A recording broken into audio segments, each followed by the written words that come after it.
Donc moi c'est Morgane, je suis document controller et assistante projet chez Charmundo depuis un peu plus de 4 ans.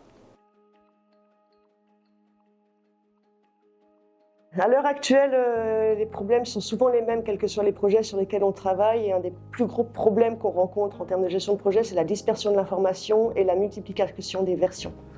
On se dit toujours, bon, c'est des documents, c'est pas important. Or, un document qui n'est pas tracé, suivi et bien contrôlé dès le démarrage d'un projet va aboutir à des problèmes en fin de projet, au moment de la livraison, etc. C'est vraiment important de ne pas sous-estimer l'importance d'avoir une bonne gestion documentaire structurée et claire sur un projet dès le démarrage.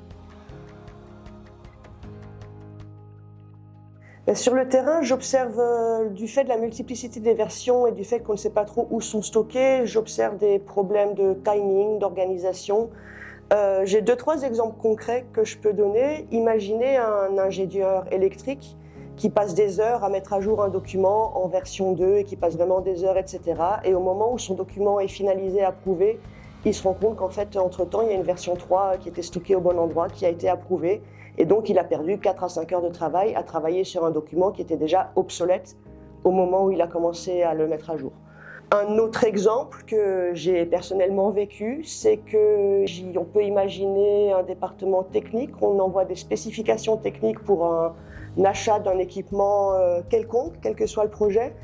Et en fait, on se rend compte au moment de la livraison de l'équipement sur site que la spécification qui a été envoyée au fournisseur au moment du passage de commande n'était pas la bonne version, n'était pas la dernière version approuvée. Et au moment où l'instrument arrive sur site, on se dit « Ah bah zut, c'est pas ce qu'il nous fallait ». Si on avait les documents à un seul endroit en travaillant sur des versions uniques, tout stockés au même endroit, ce genre de problème n'arriverait pas parce qu'on s'assurerait qu'on est directement sur la bonne version et la dernière version du document. Et je pourrais donner plein d'exemples similaires, mais je vais m'arrêter là parce que je pense que ça suffit et que ça illustre le propos. Donc vraiment, unicité des versions et s'assurer que tout le monde travaille sur le même document, stocké au bon endroit et sur les bonnes versions.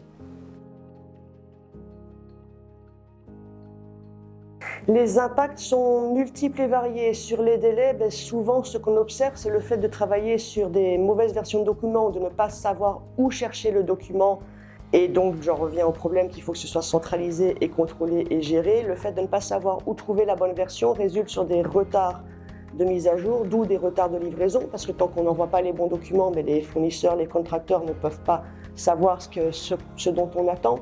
Ça découle sur beaucoup de stress pour toutes les équipes, que ce soit le document controller qui va être stressé parce qu'il ne sait pas trop où ça en est et où sont les documents qu'il doit contrôler, le chef de projet qui ne va plus avoir de suivi sur l'avancement de son projet, parce que si le chef de projet ne sait pas où aller voir à l'instant T, ne trouve pas la bonne version directement, il ne pourra pas avoir des KPI et des états d'avancement de son projet clairs.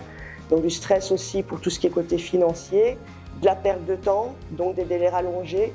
Donc vraiment, ça en découle sur une mauvaise atmosphère, une mauvaise gestion qui peuvent avoir des effets vraiment graves sur certains projets, certains types de projets, certains types de domaines. On ne peut pas se permettre d'avoir des délais aussi énormes. Et si dès le départ, on avait un système centralisé avec des règles claires, définies, où tout le monde est sur la même ligne, je pense que beaucoup de ce genre de petits problèmes pourraient être évités et que les projets termineraient en heure et dans les budgets. Je pense que la base pour éviter tout cela, on ne pourra jamais éviter tous les problèmes, c'est la vie d'un projet, mais une des bases qui pour moi semble importante, c'est de démarrer sur des règles claires dès le démarrage, une centralisation des données et qu'au démarrage d'un projet, que tout le monde s'asseye autour d'une table, qu'on définisse des règles précises et claires qui doivent être suivies et surtout ne pas en déroger. Ne pas commencer à faire d'exceptions, de dire oui mais mon cas est particulier donc je vais faire comme ça. Si chacun dans un projet commence à faire à sa sauce, on perd le contrôle, on perd la centralisation, on perd l'unicité de la donnée et c'est pas le but. Quand on est sur un projet, on est tous sur le même bateau, on va tous dans la même direction et le but c'est vraiment d'avoir accès à l'information en 1 minute. Et encore 1 minute, ça peut être très long à certains moments, on en a besoin plus vite. Et donc pour moi, la première règle à respecter, c'est d'avoir un système qui permet de centraliser la donnée. Que ce soit du document, des données plus financières, etc. Mais vraiment un système qui centralise les données et que tout le monde sache très bien dès le démarrage où trouver quoi. Pour conclure et un peu Résumer tout ce que je viens de vous dire, je pense qu'en une phrase, on pourrait dire que tout projet qui a une bonne gestion documentaire et un contrôle de ses documents de projet est un projet qui terminera dans les temps et dans les budgets.